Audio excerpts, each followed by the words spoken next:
Hi guys, ഇന്ന് അമ്മൊരു ഉപ്പിലിട്ട് മാങ്ങ ആക്കാൻ പോകുന്നുണ്ട്. വാ നമുക്ക് പഠിക്കാം.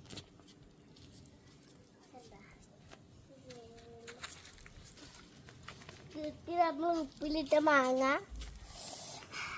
ഇന്ന് അമ്മൊരു ഉപ്പെടുത്തു, പണിൻ്റെ എടുത്തു, ഒരു സ്പൂണ് മാങ്ങ എല്ലാം ഇട്ടിട്ടുണ്ട്. ഇനി ഇത് ലേശം ഇട്ടിട്ട് ലേശം ഇതിടും.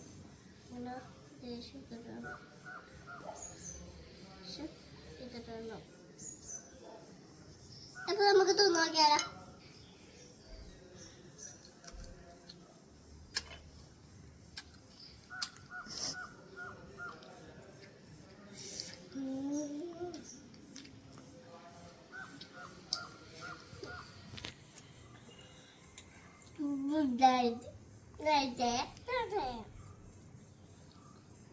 എല്ലായിടത്തും ലൈക്ക് ചെയ്യാം.